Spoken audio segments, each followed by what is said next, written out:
Baik, dilanjutkan yang mulia saksi. Ya, silakan selanjutnya Pak ini.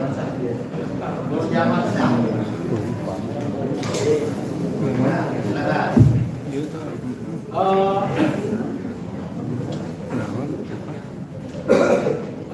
Ustaz Jajab ya, Atau Nur Jamansyah. ya. Pada saat ada demo Al-Magari yang dipimpin oleh Ceng Mujib ya, aku tahu. Ya, sebagai mungkin warga Garut yang sering berkeliaran, saya dari sebelumnya dari desas-desusnya sudah tahu Pak. Pada saat demo itu Al-Magari itu sepengetahuan saksi itu agendanya apa? Agenda demonya? Sepengetahuan saya pada saat awal desas-desus itu dia itu aktif tentang calon kadistik, calon kepala dinas pendidikan yang tidak yang dianggap menurut dia itu bagian daripada NDI, bahkan dia menuduh sebagai gubernurnya NDI. Di samping itu juga menurut informasi dari yang lain dia juga punya kandidat lain yang saya paham itu, dan saya juga sempat ngobrol sama Pak Bupati bahwa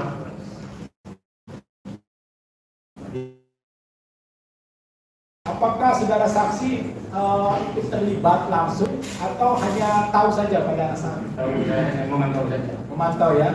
Kemudian ada saudara saksi tahu tidak ada surat pernyataan dari Majelis Ulama Indonesia Garut yang berkaitan dengan pernyataan Habib Bahar bin Smith?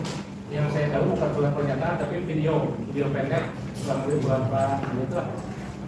Videonya ya? Video pendek dari didampingi oleh Komisi Fatwa dan Komisi Fatwa. Menyampaikan tentang apa ya? Menyampaikan memang menyampaikan tentang radikalisme, intoleransi dan termasuk juga masalah riba. Oh begitu. Apakah kemudian ada tindak lanjut dari itu? Ya, karena saya selaku orang Garut, karena seperti itu kan menurut saya membuat masyarakat gaduh ya, kalau menurut saya. Soalnya pada saat itu masyarakat Garut umat itu lagi ada aja, maksudnya kondusif nggak ada apa-apa. Statement siapa yang bikin gaduh? Oh, ketua RI. Jadi bikin gaduh Dia membuat pernyataan begitu. Makanya saya mengajukan tantangan pada beliau, tantangan terbuka. Saya mengajukan dialog terbuka untuk beliau supaya menerangkan apa yang dimaksud, apa dia paham, apa itu radikalisme, apa itu relasi, dan apa yang beliau maksud, termasuk juga ungkapan beliau tentang Habib Bahar itu membuat kekesalan. Jadi kalau saya mengajak dialog, minta pertanggungjawaban, tapi sampai saat ini dia tidak pernah berani, tidak pernah mengabulkan. Oh tidak, jadi tidak terjadi audiensi ya? Kalau boleh tahu, Anda ketua salah satu ormas ya di Bukan ormas, jadi memang saya aktivis pergerakan itu adalah salah satu komunitas koordinator gerakan Garut Membuka. Jadi komunitas gerakan Garut Membuka. G3 gitu ya, gerakan Garut Membuka, betul ya? Pada saat saudara tahu ya kasusnya Habib Bahar ya berkaitan dengan berita bohong ya, dihubungkan dengan adanya keonaran begitu. Nah, sepengetahuan saudara kondisi Garut bagaimana? Apa pada saat video itu beredar dan setelah video itu beredar kondisi Garut bagaimana? Kalau menurut saya, Pak, saya kan hidup di Garut itu umur 50 tahun ya. Dari dulu sampai sekarang itu pidato macam-macam, dari kelewat yang kompleks sampai yang kelas kan pasti ada lah. Selama ini baik-baik saja menurut saya kondusif. Justru ada kegaduhan itu setelahnya yang mau aksi Al-Magari itu. Setelahnya ada pernyataan MUI itu. Sebelumnya saya pikir kondusif, tidak ada masalah. Jadi sebelumnya malah tidak ada kegaduhan ya, tapi pas ada statement itu menimbulkan kegaduhan. Nah, tadi saksi juga menyampaikan kaitan dengan pertemuan di DPRD di di DPRD, di demonya Al-Magari. Saudara bisa nggak menunjukkan dokumen apa gitu yang menunjukkan bahwa sebenarnya tidak ada loh agenda dari apa demo pembahasan tentang Habib Bahar ini sendiri. Bisa ya? Saya punya surat yang disampaikan oleh Al Magari ke kantor Dewan. Saya punya kopiannya. Oh iya. Bisa ditunjukkan yang mulia izin. Surat dari Al Magari untuk pemberian aksi. Pemberian aksi ke Dewan. Silakan. Ya, Pak. Nanti akan kita lampirkan di playbill yang mulia. Ini surat dari mana ini, Pak? Dari Al Magari ke Sekretariat Dewan. Sekretariat Dewan yang dipimpin oleh Bapak. Dewan DPRD. Jangan dia itu dia sudah menyebut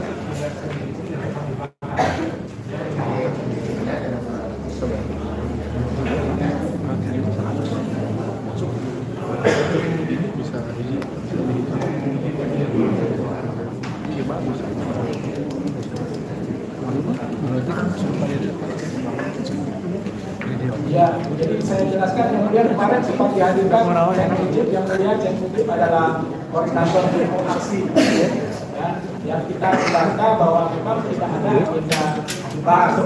Nah, kenapa ada kemudian ada agenda Habib Bahar pada saat itu? Bisa dijelaskan? kan kalau kita pantau kan kita lihat dari suratnya terus sebenarnya sebetulnya statement-statementnya tidak ada. Jadi menurut saya kalaupun itu ada kalaupun ada ya ungkapan, saya pikir itu ungkapan dari beliau aja. Karena itu menurut saya di luar kesepakatan, kalau kesepakatan pasti ada dikeluarkan dalam statement. Mungkin menurut saya itu mungkin agenda. Baik, saudara saksi, saya hanya sedikit keluar lagi ya dari pertanyaan. Saudara pernah baca buku ini ya? Pelanggaran HAM berat PP3. Ya.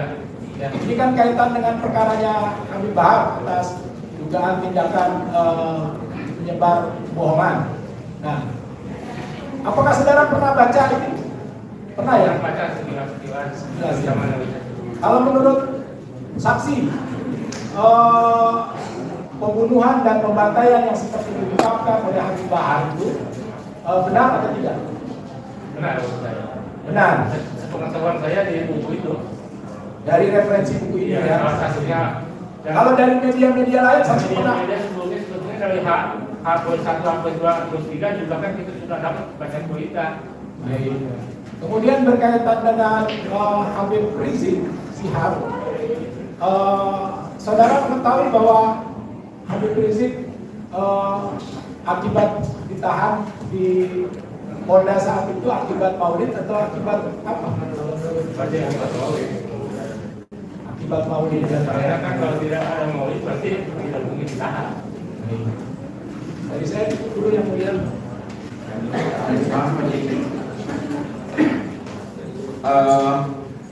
Saudara Samsam,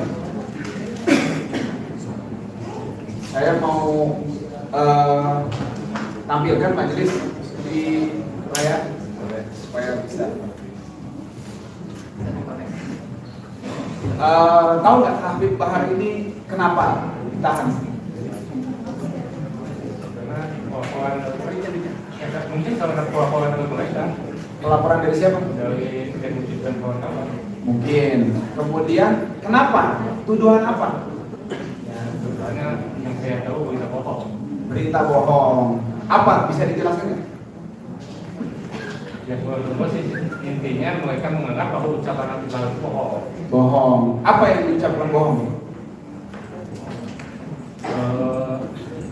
Yang saya tahu itu tahunya kan kalau di persidangan soal beliau oleh kepala kan yang di persidangan saya tahu lihat di YouTube kan si mereka itu menganggap bahwa Habib Bahar bohong karena bukan karena maulid tapi ditahan. Karena apa?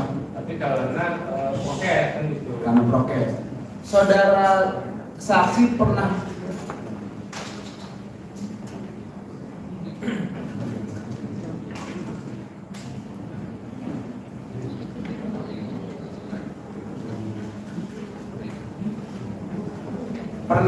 tahu berita mengenai Habib Rizik ditangkap sama di penjara kapan? Pas acara awal ya. Pas acara itu ya. Ingat gak waktu itu berita ini?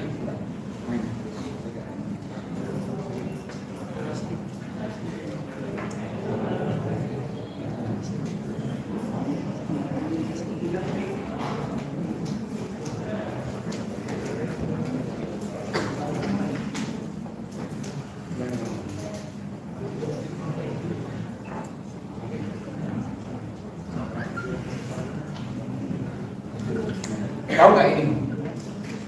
Berita ini tahu nggak?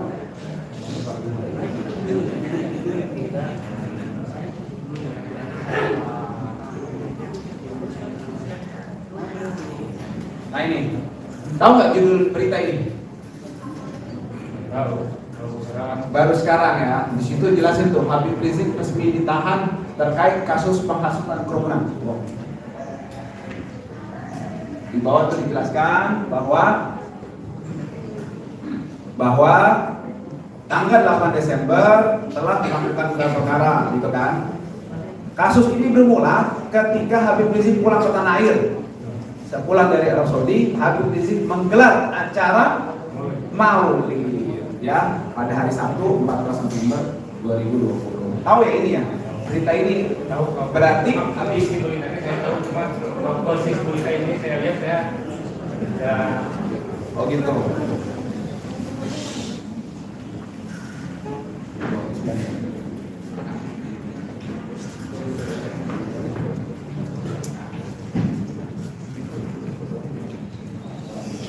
Ya, berarti berita-berita itu tahu ya bahwa Habib Rizik ditahan karena ditahan karena dipenjara karena maulid ya, seperti itu. Kalau divonisnya waktu itu karena apa tahu?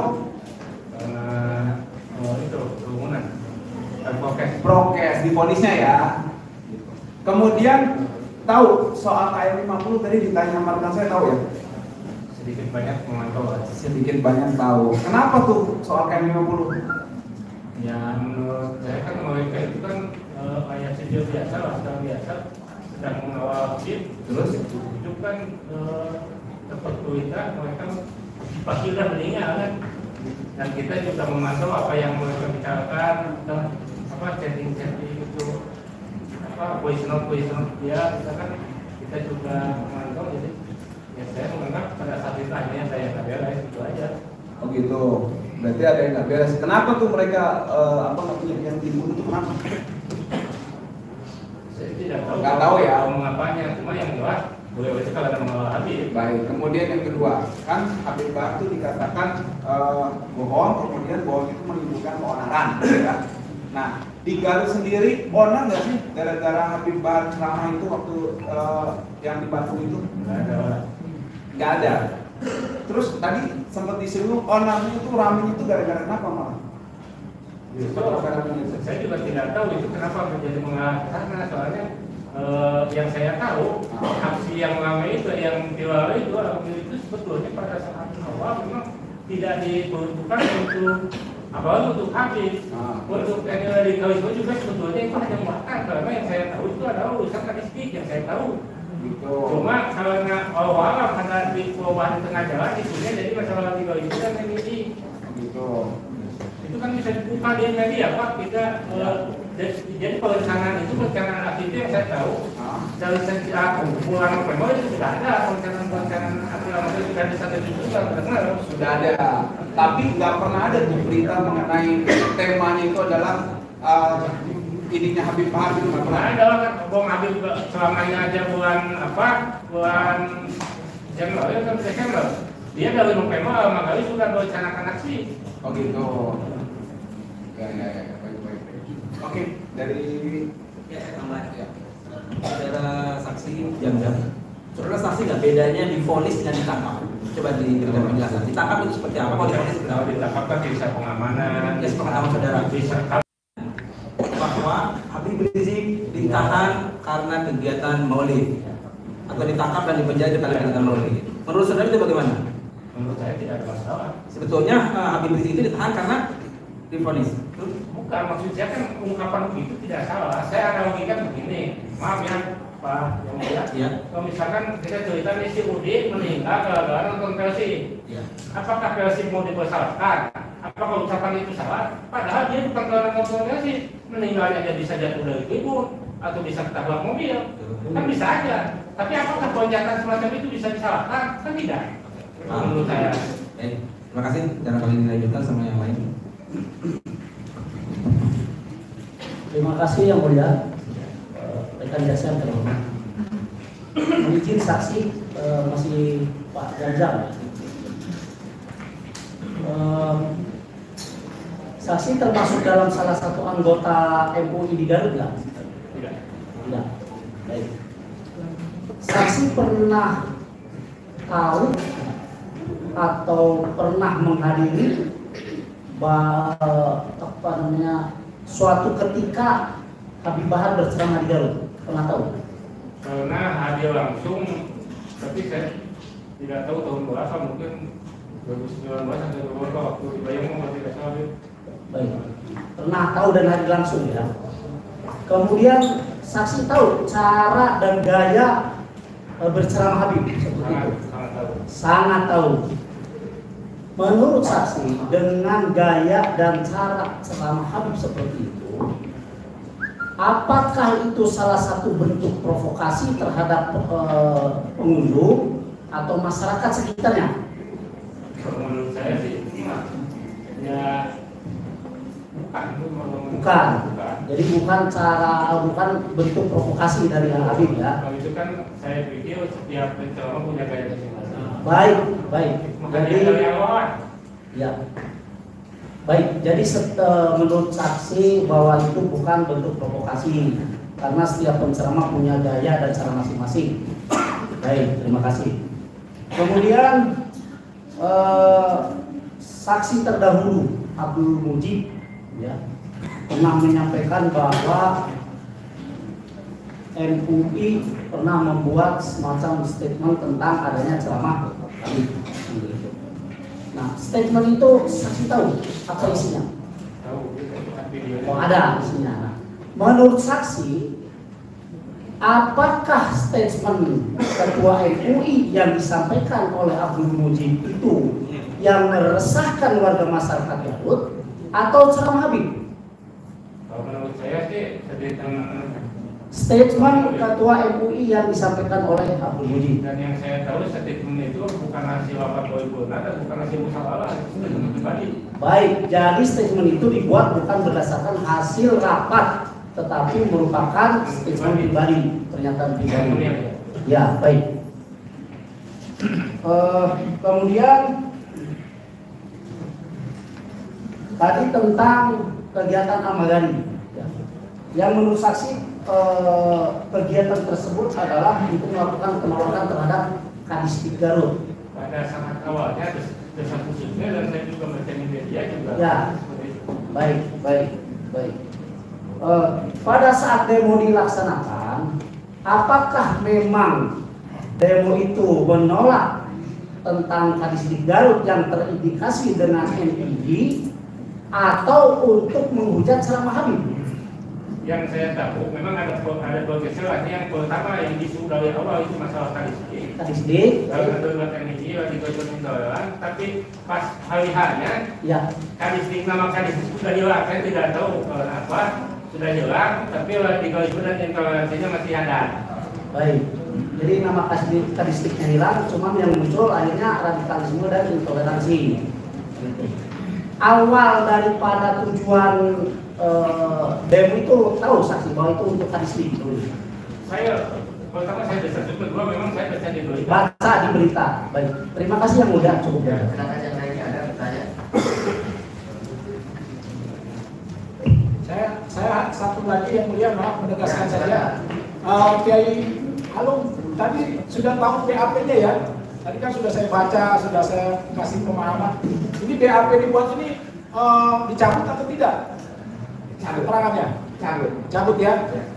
Terima kasih yang mulia. Ya, bisa ada lagi. Soal berikutnya. Baik.